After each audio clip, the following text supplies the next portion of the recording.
नमस्कार किसान भाइयों, आज की इस वीडियो में हम समझेंगे कि सितंबर का जो महीना स्टार्ट होने वाला है उसमें बहुत से किसान भाई अगैती फसलों की खेती करते हैं। लेकिन इन अगैती फसलों की खेती करने में कई किसान भाई घाटा भी खाते हैं और कई किसान भाई 100 से 120 रुपए किलो भी रेट लेते हैं। आज की वीडियो में हम बात करेंगे कि सितंबर के महीने में हमें ऐसी कौन सी फसल लगानी चाहिए जो मौसम के अनुकूल हो, हमारे एरिया में सक्सेस हो जाए और हम उसका मार्केट रेट 100 से 120 रुपए किलो ले पाएं और मात्र 1 एकड़ में 50 से 60 दिन में वो हमें 2 से 2.5 लाख रुपए कमा के दे सके। वीडियो में अंत तक बने रहें, वीडियो को पूरा देखें और चैनल पर नए हो और अभी तक चैनल को सब्सक्राइब ना किया हो तो प्लीज चैनल को सब्सक्राइब जरूर कर लें, घंटी वाले आइकन को जरूर दबा दें जिससे कि आने वाले वीडियो का नोटिफिकेशन आपको मिलता रहे और आप उनका लाभ लेते रहें। तो मैं हूं निखिल रजक, स्वागत करता हूं आपका आपके पसंदीदा यूट्यूब चैनल खेत किसान और गाँव में। सितंबर का जो महीना है अगैती फसलों के लिए काफी ज्यादा अनुकूल होता है, क्योंकि इस समय जो किसान भाई अपने खेतों में फसलें लगा देते हैं तो उनके जो मंडी रेट रहते हैं वो काफी हाई होते हैं और हमें इस समय कुछ चुनिंदा फसलों को चुनना चाहिए जिनकी आने वाले समय में मार्केट डिमांड बढ़ती है, रेट बढ़ते हैं, उन्हीं फसलों का चयन करना चाहिए। तो ऐसे में ही आपको हम बताने वाले हैं आज अगैती मटर की खेती के बारे में कि कौन सी समय में अगैती मटर लगानी चाहिए, क्या क्या चीजों का ध्यान रखना चाहिए, कौन कौन सी सावधानी रखनी चाहिए या हमें वैरायटी कौन सी लेना चाहिए। तो आज की वीडियो में हमने यह सारी चीजें कवर की हैं। वीडियो थोड़ा लंबा हो सकता है लेकिन वीडियो पसंद आए तो वीडियो को लाइक जरूर करें, कमेंट जरूर करें और वीडियो को अनेक किसान भाइयों तक भी शेयर करें। तो किसान भाइयों, सबसे पहले हम बात करते हैं कि कौन सी मिट्टी में हमें मटर की फसल अच्छा उत्पादन दे सकती है। तो वैसे तो हम बात करें हरी मटर की, सब्जी वाला जो मटर होता है उसकी खेती हम सभी तरह की मिट्टी में कर सकते हैं, लेकिन यदि हम अच्छे उत्पादन के लिए मिट्टी की बात करें तो यह गहरी दोमट मिट्टी में यदि हम अगैती मटर की खेती करते हैं तो वहां पर उत्पादन दूसरी मिट्टियों की अपेक्षा अच्छा आता है और समस्याएं भी कम आती हैं। तो यह दोमट मिट्टी जो होती है वो मटर की खेती के लिए काफी ज्यादा उपयुक्त मानी जाती है। पीएच की बात करें तो यदि मिट्टी का पीएच 6 से 7.5 के आसपास है तो वहां पे हम आसानी से मटर की खेती कर सकते हैं। तो ये तो हुई मिट्टी की बात। अब बात करते हैं हम जलवायु और तापमान की। तो मटर की खेती के लिए यदि हम जलवायु की बात करें तो नम और ठंडी आर्द्रता वाली जलवायु में मटर की खेती आसानी से की जा सकती है और तापमान की बात करें 10 से 30 डिग्री सेल्सियस जहां पर भी तापमान रहता है तो वहां पर हम अच्छा उत्पादन प्राप्त करने वाली मटर की खेती को आसानी से कर सकते हैं, सफलतापूर्वक उस तापमान में मटर की खेती को कर सकते हैं। और जिस एरिया में तापमान 35 से 40 डिग्री के आसपास रहता है तो वहां पर मटर की खेती अच्छे से नहीं हो सकती, उसका जो अंकुरण है वो भी प्रभावित होता है और मटर की फसल का जो ग्रोथ होता है, जो फूल और फल आने की जो अवस्था होती है उसको 15 से 20 डिग्री सेल्सियस चाहिए होता है। उस समय यदि तापमान थोड़ा डाउन रहता है तो अच्छा खासा उत्पादन हमें मटर की फसल से देखने को मिलता है। अगैती मटर की खेती करने के लिए हमें खेत की तैयारी पर भी विशेष ध्यान देना होता है। यदि हम अच्छी तरीके से खेत की तैयारी करते हैं तो मटर की फसल से एक अच्छा खासा उत्पादन हम लेके आते हैं और कोई भी फसल खेतों में लगाते हैं तो हमें खेत की तैयारी पर विशेष ध्यान देना चाहिए, हमें अच्छी तरीके से खेत तैयार करना चाहिए और जब हम अच्छी तरीके से खेत की तैयारी करते हैं तभी हमें उत्पादन अच्छा मिल पाता है। तो खेत की तैयारी में सबसे पहले तो आप अपने खेतों में गहरी जुताई कराएं। गहरी जुताई कराने के बाद में आप उसमें एक बार हैरो या फिर कल्टीवेटर से जुताई कराएं। कल्टीवेटर से जुताई कराने के बाद में आप रोटावेटर चलाकर खेत को सम कर दें और मिट्टी को बारीक करा लें जिससे कि अंकुरण प्रभावित ना हो, अच्छा अंकुरण हमारी फसल का हो सके।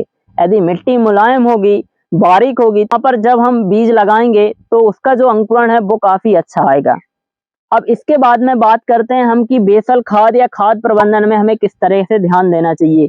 कोई भी फसल से अच्छा उत्पादन लेना है तो हमें अपनी मिट्टी के कार्बन पे ध्यान देना चाहिए। यदि हमारी खेत की मिट्टी का कार्बन अच्छा है, पीएच ठीक है और मित्र सूक्ष्म जीवाणुओं की संख्या अच्छी है और हमने ज्यादा केमिकल अपने खेतों में नहीं डाला है तो वहां पर समस्याएं कम आएंगी, उत्पादन अच्छा आएगा। अब बात करते हैं हम कि मटर की खेती के लिए मुख्य पोषक तत्वों में क्या क्या आवश्यकता होती है, कितनी जरूरत होती है और हमें उसकी पूर्ति कैसे करना है। तो किसान साथियों, मटर की खेती के लिए वैसे तो नाइट्रोजन की बात करें तो 20 केजी नाइट्रोजन चाहिए होता है, 30 केजी फास्फोरस चाहिए होता है और 20 केजी पोटास चाहिए होता है। और सल्फर की बात करें तो जिन खेतों में यदि सूक्ष्म पोषक तत्वों की कमी रहती है, यदि आप अपने खेतों की सोइल टेस्टिंग कराते हैं, तब पर आपको पोषक तत्वों की पूर्ति करने में सहायता होती है और उसमें हमें पता चल जाता है कि हमारे खेत में किस तरह से पोषक तत्वों का बैलेंस है और हमें किन किन पोषक तत्वों को देना है। तो किसान साथियों, बेसल खाद में आपको 4 से 5 ट्राली अच्छी कंपोस्ट खाद अपने खेत में डलवाना है और पूरे खेत में आप इसको अच्छी बारीक तरीके से फैलवा दें। और इसके साथ आप नीम खली ले सकते हैं या प्रोम ले सकते हैं या गोवर्धन खनिज खाद ले सकते हैं, इनको आपको अपने खेत में डलवाना है। और किसान साथियों, यह बेसल खाद डलवाने के बाद आप एक बार अपने खेत में पाठा लगवा दें, जिससे कि यह खाद मिट्टी में मिल जाए। बेसल खाद के बाद बात आती है समय का चयन। अगेती फसल की खेती करने के लिए 20 से 25 सितंबर के आसपास अपने खेतों में मटर की फसल लगाते हैं। इसी फसल के अच्छे मंडी रेट मिल पाते हैं, क्योंकि यह जल्दी तैयार हो जाती है और मंडी में हमारी जो मटर होती है वो आगे पहुंच जाती है, जिससे कि हमें मंडी रेट जो होते हैं वो अच्छे मिल जाते हैं। तो हमें इस समय अपने खेतों में मटर की बुआई कराना है। अब बात करते हैं हम विधि का चयन, कि हमें किस तरह से अपने खेतों में मटर की खेती करनी चाहिए, मटर को हमें किस तरह से लगाना चाहिए। इसमें की छिड़काव विधि से कई किसान भाई मटर की खेती करते हैं, कई किसान भाई शिड्डिल के द्वारा मटर की खेती करते हैं, कई किसान भाई बेड पद्धति से मटर की खेती करते हैं। लेकिन यदि आप सितंबर के महीने में मटर की खेती करना चाहते हैं और अच्छा उत्पादन बिना कोई समस्या के लेना चाहते हैं, तो आप शिड्डिल की सहायता से यदि मटर की खेती करेंगे तो काफी ज्यादा उपयोगी रहेगा। और बेड पद्धति से यदि आप खेती करेंगे तो वो भी आपके लिए काफी ज्यादा सहायक फुल रहेगी, क्योंकि इस समय बरसात होती रहती है। बरसात होने के कारण जो मटर की फसल होती है उसमें पीलापन आता है, गलन की समस्या आती है और फंगस जनित रोग आते हैं। तो ऐसे में जब हम बेड की पद्धति पे मटर लगाते हैं, बेडों पर मटर की खेती करते हैं, तो वहां पर जल का भराव नहीं होता, पानी का भराव नहीं होता और मटर की जो फसल रहती है वो स्वस्थ खड़ी रहती है। तो मटर की खेती के लिए आप बेड पद्धति का चुनाव करें या फिर शिड्डिल की सहायता से भी आप अपनी खेतों में मटर की खेती कर सकते हैं। तो विधि के चयन के बाद अब बात आती है कि बीज का चयन और बीज उपचार। तो किसान साथियों, कोई भी फसल से अच्छा उत्पादन लेने के लिए हमें अपने खेतों में अच्छे बीज लगाने पड़ते हैं। यदि हम बीज का चयन अच्छे से कर लेते हैं तो वहां पर हम उत्पादन भी अच्छा खासा अपनी फसल से ला सकते हैं। तो मटर की बहुत सी वैरायटियां मार्केट में अवेलेबल हैं, लेकिन हम कुछ चुनिंदा वैरायटियों के बारे में बात करें तो GS10 है। यह काफी अच्छी वैरायटी है, काफी अच्छा उत्पादन है इसका और यह पूरे एरिया में प्रचलन में है, सभी जगह इसकी खेती की जाती है। तो इसकी मार्केट प्राइस रहती है वो भी अच्छी रहती है। इसकी जो फलियां आती हैं वो 10 दानों की रहती हैं और अच्छी चमकदार फलियां आती हैं, जिसके मार्केट रेट भी अच्छे मिलते हैं, वजन भी अच्छा देता है। तो हम GS10 को ले सकते हैं, PO7 को ले सकते हैं और जो देसी वैरायटियां हैं हम उनका भी चयन कर सकते हैं। जवाहर मटर है या फिर आज़ाद मटर है, तो हम इनका भी अपने एरिया के हिसाब से चयन कर सकते हैं। वैरायटी का चयन हमें अपने एरिया के हिसाब से करना चाहिए। यदि आप अपने एरिया के हिसाब से वैरायटी का चयन करते हैं तो वहां पर आपको सहायता होती है मार्केटिंग में, उस एरिया के लिए वो वैरायटी बनाई गई होती है, तो उसमें ज़्यादा समस्याएं नहीं आती, ज़्यादा रोग कीट नहीं लगते और उत्पादन भी अच्छा खासा वहां पर उस वैरायटी का निकल के आता है। तो आप अपने एरिया के हिसाब से वैरायटी का चयन भी कर सकते हैं। तो किसान साथियों, बीज चयन के बाद बात करते हैं हम कि बीज उपचार कैसे करना है। तो बीज उपचार की हम बात करें तो बीज उपचार बहुत जरूरी है। फसलों का यदि हम सही तरीके से बीज उपचार कराते हैं तो वहां पर हमें हमारी फसलों में आगे चल के बीमारियां कम देखने को मिलती हैं और समस्याएं कम आती हैं, तो उत्पादन कहीं ना कहीं अच्छा आता है। और किसान साथियों, कई किसान भाई बीजों का उपचार नहीं करते, एक सीधा बीज अपने खेतों में लगा देते हैं, जिससे कि वो फेल हो जाते हैं और उनकी फसलों में फंगस जनित रोग लगता है, कहीं जर्मिनेशन के बाद पौधे सूखते हैं।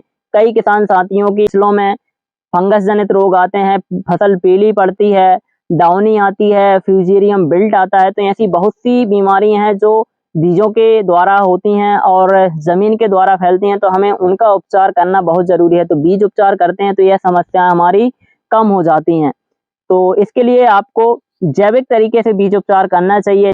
जैविक फंगिसाइड लेना है, जैसे हम ट्राइकोडर्मा बोलते हैं, तो आप 10 ग्राम प्रति हिसाब से ट्राइकोडर्मा को भुड़काव करके उसको अच्छा जी बीज में मिला लें। इसके बाद में आपको मेटारेजियम या फिर बेवेरिया बेसियाना इसको मिला देना है अच्छे से 10 ग्राम प्रति केजी बीज के हिसाब से।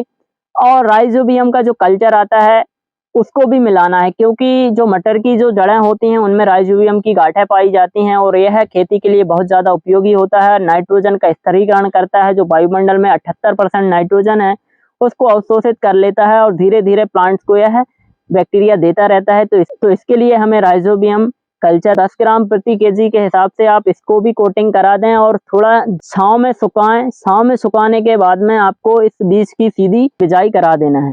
बिजाई कराने से पहले हमें ध्यान रखना है कि अपने खेत में पर्याप्त नमी है तो हम वहां पर मटर की बुआई करा सकते हैं। यदि नमी नहीं है तो आप पलेवा देकर अपने खेत में नमी करा दें और जैसे ही बतर आती है बिजाई करा दें, क्योंकि यदि नमी नहीं रहेगी तो वहां पर आपके मटर का जो जर्मिनेशन है वो कम हो जाएगा और मटर का जर्मिनेशन कम होगा तो उत्पादन भी वहां पर कम होना है।